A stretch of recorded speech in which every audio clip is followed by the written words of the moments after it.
In the Bible, as well as historical texts, are references to giants or beings called the Nephilim. In the Bible, they are called many things: the sons of Anak, the Anakim, Rephaim, but they're most notably known as the Nephilim.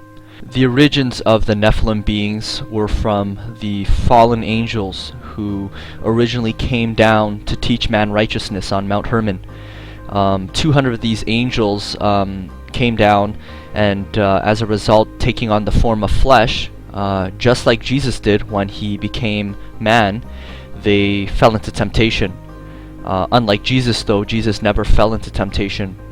These angels, a few of the leaders, known as Samyaza, Azazel, made a pact together, and they decided that they would take upon wives of the daughters of man that they saw fitting. And as a result, they created hybrid species or offspring known as the Nephilim. The primary reason for the Nephilim was to corrupt the bloodline of God, so that there could not be a Messiah to redeem mankind. These Nephilim were also known as the seed of the serpent, and they're listed several times in the Bible as such. In Genesis, we see a strange passage. In Genesis 3:15, it says, "And I will put enmity between thee and thy woman, and between thy seed and her seed. It shall bruise thy head, and thou shalt bruise his heel." This passage is referring to a bloodline of God that will eventually come and defeat the seed of the serpent, the Nephilim. Now we can trace back the historical records in which it changes, and the story of the Nephilim and the giants is modified and changed. During the early church fathers, while monks were practicing celibacy, the fathers of the church decided that they would change the doctrine or the teaching of the angels coming down and mating with man. They couldn't expect the monks to remain celibate while the story of angels cohabitating with women and falling into sin. So what they did is they changed the doctrine and said that the reference of the sons of God coming into the daughters of man, the sons of God were actually the sons of Seth. And this completely changed everything at that point in time.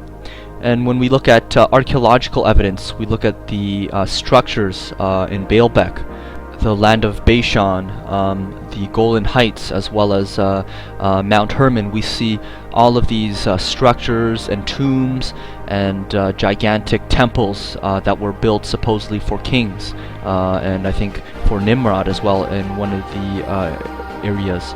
In the Baalbek area in particular, one of the most impressive sites, there are huge trilithon stones, weighing some of them over 1,000 tons. Some of them we're not even sure how much they weigh because they're so massive. They've been cut, quarried, and moved miles and miles away, and yet we don't have certain crane machinery today that are as mobile in as much to move them miles away. We have cranes now recently that can move massive amounts, but still the feat that it would take to move these stones, these massive stones, is just mind-boggling. And when you look into the Bible, the reference, one of the main references, Genesis 6:4, it says, "There were giants in the earth in those days, and also after that, when the sons of God came in unto the daughters of men, and they bare children to them. The same became mighty men, which were of old men of renown." And we have other references throughout Numbers and Deuteronomy, as well as in Samuel, about Goliath, the Philistine, the giant from Philistine.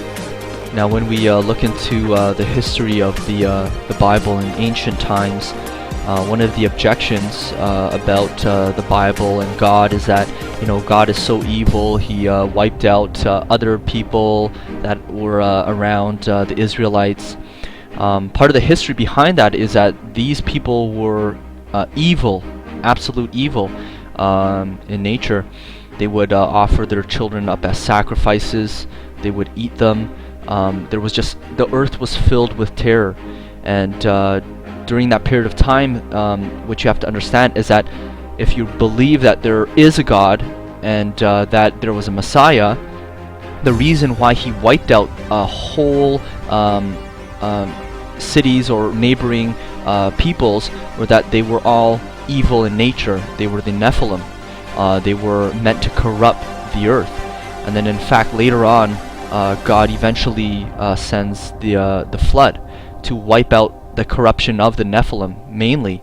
It had got so bad that only a few remainder people, Noah's family, were unblemished. But then after the flood, you have another strange thing where then again we have the Nephilim. What is believed by historians is that after the global flood, the fallen angels or other angels eventually came and fell into sin again, and basically caused another set of Nephilim.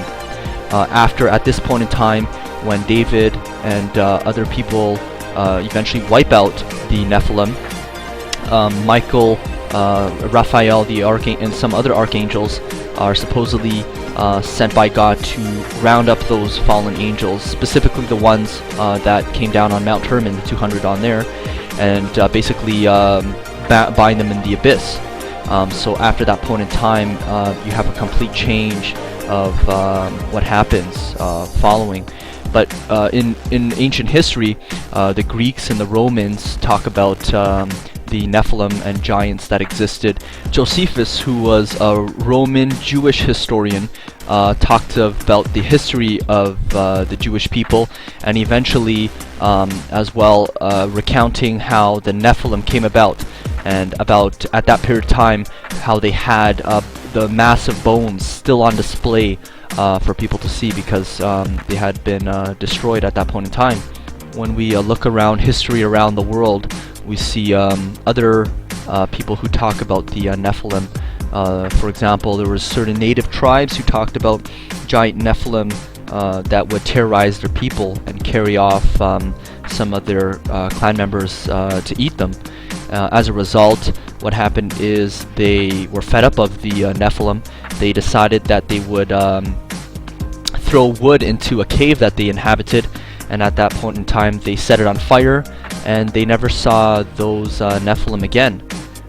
One of the common things that people would do, holding up their hands to greet one another, is that at that point in time the natives would wave to see if the hands of the person that they were approaching had 6 fingers, because the Nephilim had 6 fingers, and by doing so, if they had 6 fingers, they would either run or get out of there. But certain customs like this developed because of that, and the particular giants that were around that area had red hair. They also had double sets of teeth, double rows of teeth, and so there were a number of ways in which they would determine whether they were Nephilim, because they were frightened and scared of this race of beings. And later on, in modern day, when some farmers went to look for certain type of fertilizers inside of the cave, that very cave that one of the natives wrote about, they found remains of giant bones there, and with red hair. So it's been verified through science and through history that these giants did exist. There is a prophecy through the Genesis 3:15 passage, which is essentially that David was the one who defeated the seed of the serpent in the natural realm, and later on Jesus would be the one who would defeat the enemy in the spiritual realm. And it doesn't end there, because later what happens is, after David slays Goliath, he takes the head of Goliath and brings it to his tent. Later, Jewish historians and rabbinical study talks of David taking that skull and burying it on a hill, the hill of Golgotha, which was later where Jesus was crucified. And what is believed is that Adam and perhaps Goliath's skull was buried there, and when Jesus was crucified, the blood that that came off of Jesus, perhaps from his heel, dripped somewhere onto the ground and eventually made its way onto Goliath's head. And now there's some other speculation on why the hill was called Golgotha. One of the other reasons is it is derived from Goliath, but one of the other reasons is that the side of the hill looks like a skull. So it's all connected in terms of that. They believe that perhaps it could be because it actually looks like a skull. And if you actually look at one side of the hill of Golgotha, it looks like a skull till this day. And so basically David destroyed the seed of the serpent in the natural realm, natural physical realm, and Jesus destroyed the enemy in the spiritual aspect of it. And he completed everything, and he died for everyone. So he defeated the demonic spirits, which are the disembodied souls of the Nephilim. And those spirits essentially roam the earth trying to possess human bodies because they no longer have bodies and they don't have salvation. And then when you look at extra biblical texts, you see, for example, in the Testament of Solomon, how he is given the ring of Sabaoth, which is the ring of the hosts, or basically the ring of the captain of the host, I believe, which is Jesus. And he takes this ring and he commands demons. But first he calls forth a fallen angel, one of the angels that was either kicked out of heaven or sinned against God. And what happened is he commands this angel to call forth his demon, his lower demon advocates.